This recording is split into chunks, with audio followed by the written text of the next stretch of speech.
ಗೋನಾಗ್ enclave ಸಂಸ್ಥೆಯವರು ಈ ದಿನ ಪ್ರಸ್ತುತಪಡಿಸ್ತಕ್ಕಂಥ ಗೋನಾಗ್ ಎನ್ಕ್ಲೇವ್ ಈ ಒಂದು ಭೂಮಿಯ ಏನು ಸೈಟ್ಗಳನ್ನು ಮಾರ್ಪಡಿಸಿ ಈ ದಿನ ಉದ್ಘಾಟನೆಯನ್ನು ಏರ್ಪಡಿಸಿರ್ತಕ್ಕಂಥ ಈ ಸಮಾರಂಭದಲ್ಲಿ ದಿವ್ಯ ಸಾನ್ನಿಧ್ಯವನ್ನು ವಹಿಸಿರ್ತಕ್ಕಂಥ ಕನ್ನಡ ನಾಡಿನ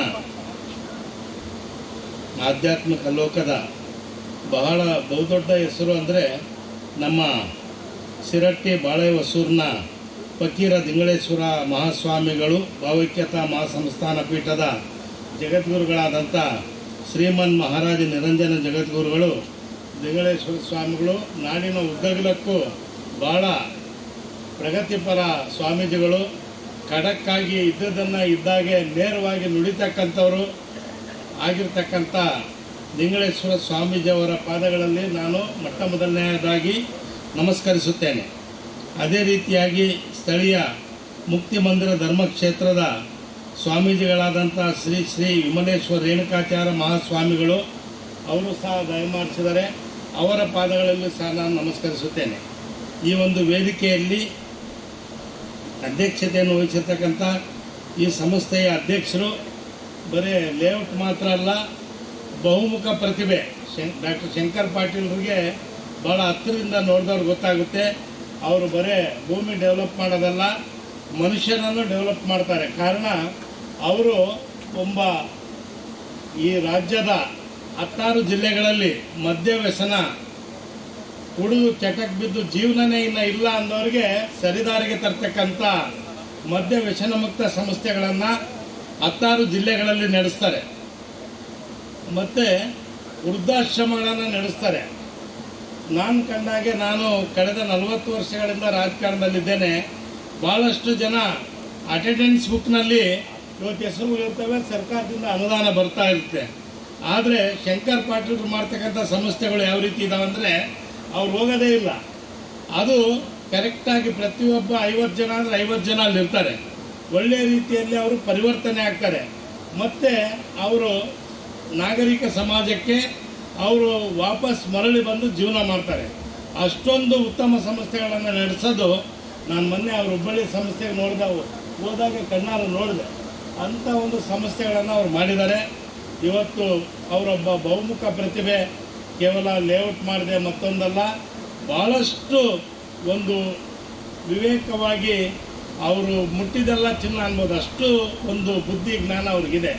ಅಂಥ ಒಬ್ಬ ಅಧ್ಯಕ್ಷತೆ ವಹಿಸ್ತಕ್ಕಂಥ ಶಂಕರ್ ಪಾಟೀಲ್ರವರೇ ಮುಖ್ಯ ಅತಿಥಿಗಳಾಗಿ ಆಗಮಿಸಿರ್ತಕ್ಕಂಥ ಈ ಭಾಗದ ಮಾಜಿ ಶಾಸಕರು ಹಾಗೂ ಮಾಜಿ ವೇರ್ ಹೌಸ್ ಚೇರ್ಮನ್ರು ಆದಂಥ ಹಿರಿಯರಾದಂಥ ಶ್ರೀಮಾನ್ GS ಗಡ್ಡದೇವರ ಮಠರವರೇ, ಮತ್ತೋರ್ವ ಮಾಜಿ ಶಾಸಕರಾದಂಥ ಶ್ರೀಮಾನ್ ರಾಮಣ್ಣ ಲಮಾಣಿಯವರೇ, ವೇದಿಕೆಯ ಮೇಲಿರ್ತಕ್ಕಂಥ ನಮ್ಮ ಹೇಮರೆಡ್ಡಿ ಮಲ್ಲಮ್ಮ ಸಮಾಜದ ದಾವಣಗೆರೆ ಜಿಲ್ಲಾಧ್ಯಕ್ಷರು, ಅವರು ಈ ಭಾಗದ ಜನ ಗದಗ ಜಿಲ್ಲೆ ಧಾರವಾಡ ಜಿಲ್ಲೆಯಲ್ಲಿ ಭಾಳ ಇದ್ದಾರೆ. ಹೇಮರೆಡ್ಡಿ ಮಲ್ಲಮ್ಮ ಸಮಾಜದ ಜನ, ನೀವು ದಾವಣಗೆರೆಗೊಮ್ಮೆ ಭೇಟಿ ಮಾಡಬೇಕು. ಅವರ ಸಮಾಜಕ್ಕೋಸ್ಕರ ಎಷ್ಟು ಪ್ರಾಮಾಣಿಕವಾಗಿ ಒಂದು ವಿದ್ಯಾಸಂಸ್ಥೆಗಳಂದರೆ ವಿದ್ಯಾರ್ಥಿ ನಿಲಯಗಳನ್ನು, ದೇವಸ್ಥಾನಗಳನ್ನು, ಮಂದಿರಗಳನ್ನು ಕಟ್ಟಿದ್ದಾರೆ ಅಂತಕ್ಕಂಥದ್ದು ದಾವಣಗೆರೆಗೆ ಭೇಟಿ ಮಾಡಿದರೆ ಅವರ ಶಕ್ತಿ ನಿಮಗೆ ಗೊತ್ತಾಗುತ್ತೆ. ಅದ್ರ ಜೊತೆಗೆ ಕಳೆದ 26 ವರ್ಷಗಳಿಂದ ಅವರ ಕುಟುಂಬದಿಂದ ಖರ್ಚು ಮಾಡಿ ಸಾಮೂಹಿಕ ವಿವಾಹ ಮಾಡ್ತಾರೆ. ಅಂಥ ಒಂದು ಸಮಾಜದ ಅಧ್ಯಕ್ಷ ಆದಂಥ ಶ್ರೀಮಾನ್ ಡಾಕ್ಟರ್ ಕೊಟ್ರೇಶ್ ಬಿದ್ರಿ ಅವರೇ, ವೇದಿಕೆಯ ಮೇಲೆ ಇರ್ತಕ್ಕಂಥ ನಮ್ಮ ವಕೀಲರಾದಂಥ ಆಡಿಟರ್ ಆದಂಥ ಉಮೇಶ್ ಶೆಟ್ಟಿ ಅವರೇ, ಮತ್ತು ನಮ್ಮ ಶಂಕರ್ ಪಾಟೀಲ್ರು ಬರೇ ಒಂದು ಕ್ಷೇತ್ರ ಅಲ್ಲ, ದಾವಣಗೆರೆ ಹಲವು ಕ್ಷೇತ್ರಗಳ ದಿಗ್ಗಜರಂದರೆ ಅವರ ಸ್ನೇಹಿತರು ಬಂದಿದ್ದಾರೆ. ಇವತ್ತು ಅವ್ರ ಹೆಸರುಗಳು ಹೇಳೋಕ್ಕೋಗಲ್ಲ ನಾನು. ನಮ್ಮ ಎಲ್ಲ ಇಲ್ಲಿ ಎದುರುಗಡೆ ಕುಂತಿದ್ದಾರೆ, ಬೇರೆ ಬೇರೆ ಫೀಲ್ಡಲ್ಲಿದ್ದಾರೆ ಅವರೆಲ್ಲರೂ. ಅವರು ಎಲ್ಲ ಹೋಟ್ಲ್ ಉದ್ದಿಮೆ ಇರ್ಬೋದು, ಗುತ್ತಿಗೆದಾರರ ಉದ್ದಿಮೆ ಇರ್ಬೋದು, ಬೇರೆ ಬೇರೆ ವ್ಯವಹಾರಗಳು ಇರ್ಬೋದು. ಅನೇಕ ಜನ ಸ್ನೇಹಿತರು ದಾವಣಗೆರೆ ಒಬ್ಬೊಬ್ಬರು ಅವ್ರು ದಿಗ್ಗಜರ ಅಂತ 16 ಸ್ನೇಹಿತರು ಇಲ್ಲಿ ಬಂದಿದ್ದಾರೆ. ಫೋಟೋ ಸ್ಟುಡಿಯೋ ಇರ್ಬೋದು, ಎಲ್ಲ ಇರ್ಬೋದು, ಬೇರೆ ಬೇರೆ ಬಂದಿದ್ದಾರೆ. ಅವರೆಲ್ಲರಿಗೂ ನಾನು ಆತ್ಮೀಯವಾಗಿ ಸ್ವಾಗತಿಸ್ತೇನೆ. ಮತ್ತು ಸ್ಥಳೀಯವಾಗಿ ಅನೇಕ ಮುಖಂಡರುಗಳು ಇಲ್ಲಿ ಆಗಮಿಸಿದ್ದಾರೆ. ಲಕ್ಷ್ಮೇಶ್ವರದ ರಾಜಕೀಯ ಪಕ್ಷಗಳ ವಿವಿಧ ಮುಖಂಡರುಗಳು ವೇದಿಕೆಯಲ್ಲಿದ್ದಾರೆ. ಅವ್ರಿಗೂ ಸಹ ನಾನು ನಮಸ್ಕಾರಗಳನ್ನು ತಿಳಿಸ್ತಾ ವೇದಿಕೆ ಮುಂಭಾಗದಲ್ಲಿ ಇರ್ತಕ್ಕಂಥ ಅನೇಕ ಜನ ಇವತ್ತು ಗಣ್ಯರು ಭಾಳ ಜನ ಮೇಲೆ ಕೂರೋರು ಕೆಳಗೆ ಕುಂತಿದ್ದಾರೆ. ತಮಗೆಲ್ಲರಿಗೂ ನಾನು ವಂದನೆಗಳನ್ನು ತಿಳಿಸ್ತಾ ಎರಡು ಮಾತುಗಳನ್ನ ಹೇಳೋಕ್ಕೆ ಇಷ್ಟಪಡ್ತೇನೆ.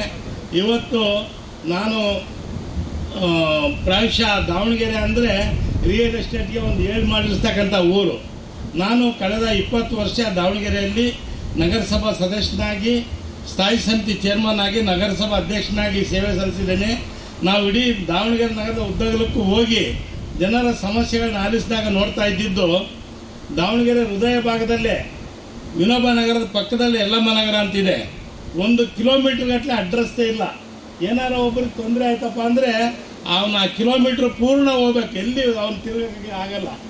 ಆಸ್ಪತ್ರೆಗೆ ಹೋಗ್ಬೇಕು, ಹೆರಿಗೆ ಆಗ್ಬೇಕು, ಅರ್ಜೆಂಟ್ ಹೋಗ್ಬೇಕಂದ್ರೂ ಕಿಲೋಮೀಟ್ರ್ ಪೂರ್ತಿ ಅವನು ಸುತ್ಕೊಂಡು ಹೋಗ್ಬೇಕು. ಆ ರೀತಿ ರಸ್ತೆಗಳು ಇಲ್ಲದ ರೀತಿಯಲ್ಲಿ 30 ಅಡಿ ರೋಡ್ ಮಾಡಿಬಿಟ್ಟಿದ್ದಾರೆ, ಅಲ್ಲ ಮನೆ ಸೈಟ್ ಮಾಡಿಬಿಟ್ಟಿದ್ದಾರೆ. ಎಲ್ಲೆಲ್ಲಿ ನಾಗರಿಕ ಸೌಲಭ್ಯಗಳಿಗೆ ಜಾಗಗಳನ್ನೇ ಬಿಟ್ಟಿಲ್ಲ. ನಾವು ಹೋಗಿ ರೋಡ್ಗಳು ಮಾಡೋಕ್ಕೆ ಹೋದಾಗ ಅಲ್ಲಿ ಒಂದು ರಸ್ತೆ ಸಂಪರ್ಕ ಅನ್ನೋದೇ ಇರಲಿಲ್ಲ. ಅಷ್ಟೊಂದು ಸೈಟ್ಗಳು ಆ ರೀತಿಯಲ್ಲಿ ಡೆವಲಪ್ ಮಾಡ್ತಾರೆ. ದಾವಣಗೆರೆಯಲ್ಲಿ ನಮ್ಮೂರ ಬಗ್ಗೆ ನಾನು ಹೆಮ್ಮೆಯಿಂದ ಹೇಳಬೇಕಾದ್ರೆ ಅಲ್ಲಿರ್ತಕ್ಕಂಥ ಒಂದು ವಿಚಾರಗಳು ಇಲ್ಲಿ ಹೇಳಕ್ಕೆ ಇಷ್ಟಪಡ್ತೇನೆ. ಅಲ್ಲಿ ಲೇಔಟ್ ಮಾಡಿದಂದರೆ ಯಾರಾದರೂ ಹಿಂದೆ ಅನೇಕ ಲೇಔಟ್ಗಳಿದ್ದಾವೆ. ಆ ಪಾರ್ಕ್ ಎಲ್ಲೈತೋ, ನಾಗರಿಕ ಸೌಲಭ್ಯದ ಸೈಟ್ ಎಲ್ಲೈತೋ ಅಂದರೆ ಹುಡುಕಿದ್ರೆ ಈಗ ಸಿಗಲ್ಲ.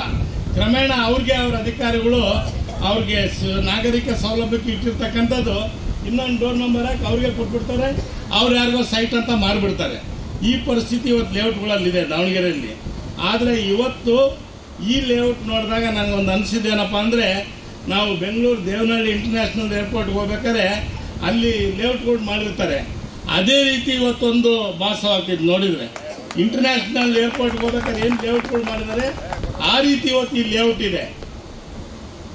ಆಮೇಲೆ ಎರಡೂ ಬದಿಯಲ್ಲಿ ಗಿಡ ನೆಟ್ಟಿದ್ದಾರೆ. ಆ ಗಿಡ ನಾನು ಎಲ್ಲಿ ನೋಡಿದ್ದಪ್ಪ ಅಂದರೆ, ಹೈದರಾಬಾದಲ್ಲಿ ರಾಜೀವ್ ಗಾಂಧಿ ಇಂಟರ್ನ್ಯಾಷನಲ್ ಏರ್ಪೋರ್ಟ್ಗೆ ಹೋಗ್ರಿ ನೀವು, ಆ ಇಂಟರ್ನ್ಯಾಷನಲ್ ಏರ್ಪೋರ್ಟ್ ಸುತ್ತ ಇವೇ ಗಿಡ ಹಾಕಿರೋದು. ಇವರು ಹೈದರಾಬಾದಿಂದನೇ ತಂದಿದ್ದಾರೆ ಗಿಡಗಳನ್ನ. ರಾಜಮಂಡ್ರಿ.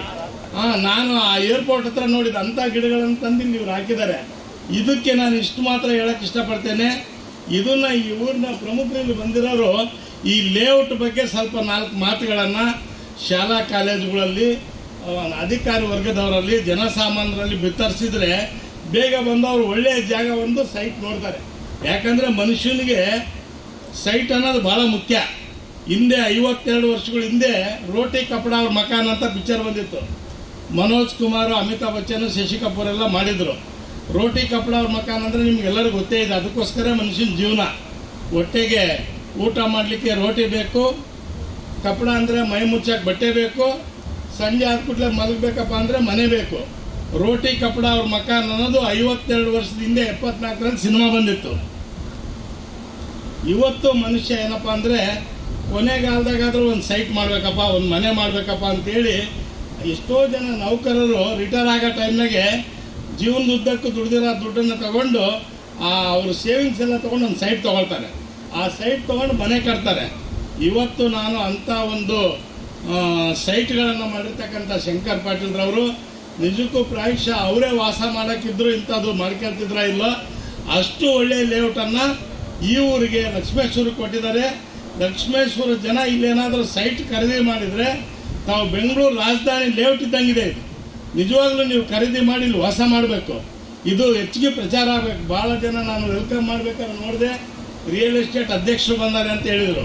ಆ ಅಧ್ಯಕ್ಷರುಗಳು, ಸೆಕ್ರೆಟರಿಗಳು, ಗೌರವ ಅಧ್ಯಕ್ಷರು ಇದ್ದೀರಿ, ನೀವು ಹೆಚ್ಚಿನದಾಗಿ ಪ್ರಚಾರ ಮಾಡಿರಿ. ಇವತ್ತು ಇಂಥ ಲೇಔಟ್ ಎಲ್ಲಿ ದಾವಣಗೆರೆಗೂ ನಾನು ನೋಡೋಕ್ಕಾಗಲ್ಲ. ಏನು ಆ ಕಡೆ ಈ ಕಡೆ ಒಂದು ರೋಡ್ ಅಂತ ಗೆರೆ ಹೊಡಿತಾರೆ, ಒಂದು 30 ಅಡಿ ರೋಡ್ ಅಂತ ಮಾಡ್ತಾರೆ, ಅಲ್ಲಿ 20 ಅಡಿನೂ ಇರಲ್ಲ. ಆ 20 ಅಡಿ ಬಿಟ್ಟಿರ್ತಾರೆ, ಅದ್ರಾಗ ಮನೆ ಕಟ್ಕೊಳ್ಳೋರು ಸುಮ್ಮನೆ ಅವರೊಂದು 5 ಅಡಿ ಮುಂದಕ್ಕೆ ಬರ್ತಾರೆ. ಆ ರೋಡ್ ಒಂದು ಆಟೋ ತಿರ್ಸ್ಕೊಂಬರೋಕ್ಕಾಗಲ್ಲ. ಈ ಪರಿಸ್ಥಿತಿ ಹೊಸ ಲೇಔಟ್ಗಳಲ್ಲಿ ಆಗ್ತಾ ಇದೆ. ಆದರೆ ಶಂಕರ್ ಪಾಟೀಲ್ರು ಭಾಳ ಒಂದು ದೂರದೃಷ್ಟಿತ್ವದಿಂದ ಅವ್ರಿಗೆ ಒಂದು ಅಂತಾರಾಷ್ಟ್ರೀಯ ಮಟ್ಟದಲ್ಲಿ ಅವ್ರಿಗೆ ಎಲ್ಲ ಕಡೆ ತಿರುಗಾಡಿದ್ದಾರೆ. ಚೈನಾದಲ್ಲಿ ಸಮೇತ ಅವ್ರ ಫ್ಯಾಕ್ಟ್ರಿ ಇದೆ ಅಂತ ನಾನು ಕೇಳಿದ್ದೀನಿ. ಅವ್ರಿಗೆ ಭಾರತ ದೇಶ, ಚೈನಾ ದೇಶ ಇರ್ಬೋದು, ಮತ್ತೊಂದು ಅವರು ಎಜುಕೇಷನೆಲ್ಲ ಲಂಡನ್ನಲ್ಲಿ ಮಾಡಿದ್ದಾರೆ. ಅವ್ರಿಗೆಲ್ಲ ಇಂಟರ್ನ್ಯಾಷನಲ್ ಏನಿದೆ ಅಂತ ಆಗು ಹೋಗುಗಳು ಗೊತ್ತಿದ್ದಾವೆ.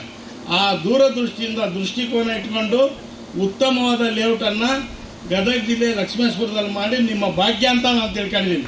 ಲಕ್ಷ್ಮೇಶ್ವರ ಜನರ ಭಾಗ್ಯ ಈ ಲೇಔಟ್.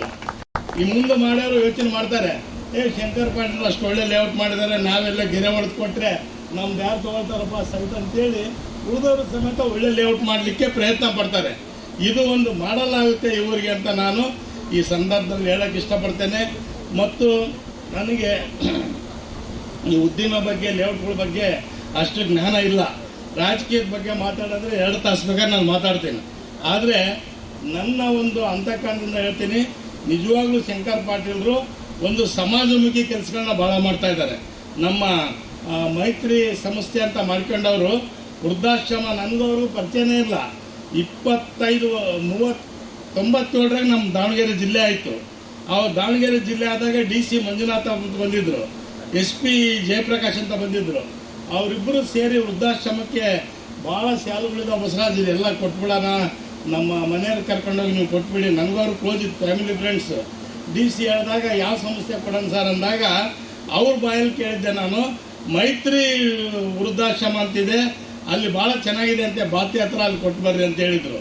ಅದು ಮೊನ್ನೆ ಗೊತ್ತಾಯಿತು ಶಂಕರ್ ಪಾಟೀಲ್ ಅಂತೇಳಿ. ಅಂದರೆ ಒಬ್ಬ ಡೆಪ್ಟಿ ಕಮಿಷನರ್ಗೆ ಗಮನಕ್ಕೆ ಬರುತ್ತೆ ಒಳ್ಳೆ ಸಂಸ್ಥೆ ಅಂತ ಹೇಳಿದರೆ ಅದು ಶಂಕರ್ ಪಾಟೀಲ್ ಸಂಸ್ಥೆ. ಆ ವೃದ್ಧಾಶ್ರಮ ಅಷ್ಟೊಂದು ಉತ್ತಮ ಸಾಮಾಜಿಕ ಕಾರ್ಯಗಳನ್ನು ಶಂಕರ್ ಪಾಟೀಲ್ರು ಮಾಡಿದ್ದಾರೆ. ಅವ್ರಿಗೆ ದೇವರು ಇನ್ನಷ್ಟು ಶಕ್ತಿ ಕೊಡಲಿ, ಅವ್ರು ಇನ್ನಷ್ಟು ಬೆಳೀಲಿ ಅಂತ ನಾನು ಈ ಶುಭ ಸಂದರ್ಭದಲ್ಲಿ ಇಂಥವ್ರು ಲೇಔಟ್ಗಳು ಮಾಡಿದರೆ ಜನರಿಗೆ ಸಮಾಜಮುಖಿ ಮತ್ತು ಸರ್ಕಾರಕ್ಕೆ ಹೊರೆಯಾಗದಂಥ ಲೇಔಟ್ ಮಾಡ್ತಾರೆ. ಇವತ್ತು ಯಾರಾದರೂ ಲೇಔಟ್ ಮಾಡಿದರೆ ಗೆರೆ ಹೊಡೆದು ಸೈಟ್ ನಿಂದಿದ್ದು ಅಂತ ರಿಜಿಸ್ಟರ್ ಮಾಡಿ ಹೋಗ್ಬಿಡ್ತಾರೆ, ಆಮೇಲೆ ಏನು ಕೇಳಂಗಿರಲ್ಲ. ಆದರೆ ಇವ್ರು ಮಾಡ್ತಕ್ಕಂಥ ಲೇಔಟಲ್ಲಿ ಇವತ್ತು ಎಲ್ಲ ರೀತಿಯ ನಾಗರಿಕ ಸೌಲಭ್ಯಗಳಿದ್ದಾವೆ. ಗೌರವಯುತವಾಗಿ ಮನುಷ್ಯ ಒಬ್ಬನ ಜೀವನ ಮಾಡಬೇಕಪ್ಪ ಅಂದರೆ ಒಳ್ಳೆಯ ಮನೆ ಇರಬೇಕು. ಆ ಮನೆ ಇಲ್ಲಿ ಕಟ್ಕೊಳ್ತಕ್ಕಂಥ ಒಂದು ವ್ಯವಸ್ಥೆ ಮಾಡಿದ್ದಾರೆ. ಅವರಿಗೆ ನಾನು ಧನ್ಯವಾದಗಳನ್ನು ಹೇಳಿ, ಇನ್ನು ನಮ್ಮ ಗುರುಗಳು ಲಿಂಗೇಶ್ವರ ಸ್ವಾಮೀಜಿಯವರು ಜಗದ್ಗುರುಗಳು ಏನಿದ್ದಾರೆ ಅವರು ಭಾಳ ದೊಡ್ಡ ವ್ಯಕ್ತಿತ್ವ. ಅವರು ಒಂದು ಅರ್ಧ ಗಂಟೆ ಮುಂಚೆನೇ ಸಭೆ ಪ್ರಾರಂಭಕ್ಕೆ ಬಂದಿದ್ದ ಕೂಡಲೇ ಸಭೆ ಪ್ರಾರಂಭ ಆಯಿತು.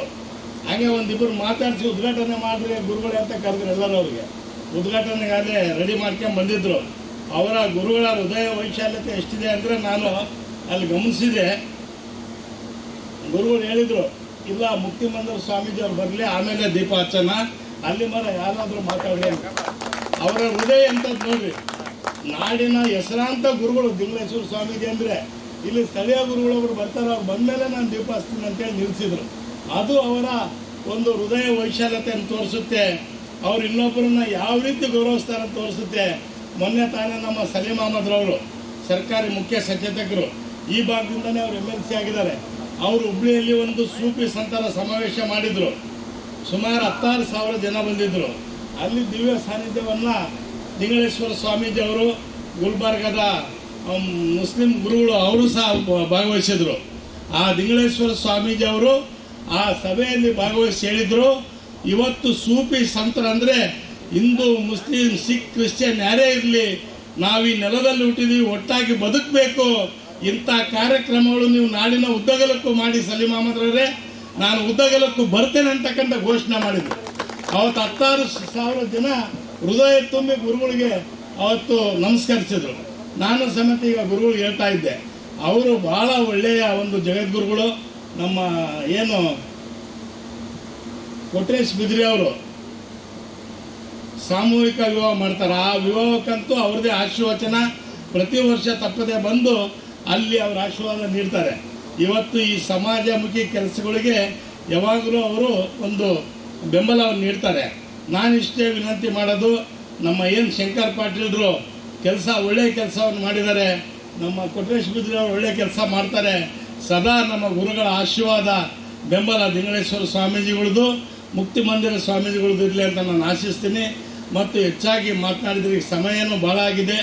ಇವತ್ತು ನಿಜವಾಗ್ಲೂ ಶಂಕರ್ ಪಾಟೀಲ್ರವರು ಈ ಊರನ್ನು ಒಂದು ಇಂಟರ್ನ್ಯಾಷನಲ್ ರೋಡಲ್ಲಿ ಒಂದು ಲೇಔಟ್ ಬಂದಿದೆಯಪ್ಪ ಅನ್ನೋ ರೀತಿಯಲ್ಲಿ, ಇಂಟರ್ನ್ಯಾಷನಲ್ ಏರ್ಪೋರ್ಟ್ ರೋಡಲ್ಲಿ ಒಂದು ಲೇಔಟ್ ಯಾವ ರೀತಿ ಇದೆ, ಯಾವುದಕ್ಕೂ ಕಡಿಮೆ ಇಲ್ಲದ ರೀತಿಯಲ್ಲಿ ಇವತ್ತು ಚೈನಾ ಎಲ್ಲಿ, ಇವತ್ತು ಗದಗ ಜಿಲ್ಲೆ ಲಕ್ಷ್ಮೇಶ್ವರ ಇಲ್ಲಿ, ಅಲ್ಲಿನ ಆಟದ ಸಾಮಾನುಗಳು, ಅಲ್ಲಿನ ಕಾಂಪೌಂಡನ್ನು ಇಲ್ಲಿ ತಂದು ಈ ಭಾಗದ ಜನರಿಗೆ ಸವಲತ್ತು ಕೊಡ್ತಕ್ಕಂಥದ್ದು ನೋಡಿದರೆ ಅವರು ನಿಜವಾಗ್ಲೂ ಇದೊಂದು ವ್ಯಾಪಾರ ಅನ್ನೋದಕ್ಕಿಂತ ಸೇವಾ ಮನೋಭಾವದಿಂದ ಈ ಕೆಲಸ ಮಾಡ್ತಾ ಇದ್ದಾರೆ. ಇದರಲ್ಲಿ ಅವರು ಉತ್ತಮವಾದಂಥ ಒಂದು ಸ್ಥಾನ ಮುಟ್ಲಿ, ಗುರಿ ಮುಟ್ಲಿ ಅಂತ ನಾನು ಹೇಳಿ, ಇಂಥ ವ್ಯಕ್ತಿಗಳು, ಇಂಥ ನೂರಾರು ಲೇಔಟ್ಗಳು ಮಾಡ್ತಕ್ಕಂಥ ಶಕ್ತಿ ಭಗವಂತ ಅವರಿಗೆ ದಯಪಾಲಿಸಲಿ ಅಂತ ನಾನು ಹೇಳಿ ನನ್ನ ಎರಡು ಮಾತುಗಳನ್ನು ಮುಕ್ತಾಯ ಮಾಡ್ತೇನೆ. ಜೈ ಹಿಂದ್, ಜೈ ಕರ್ನಾಟಕ.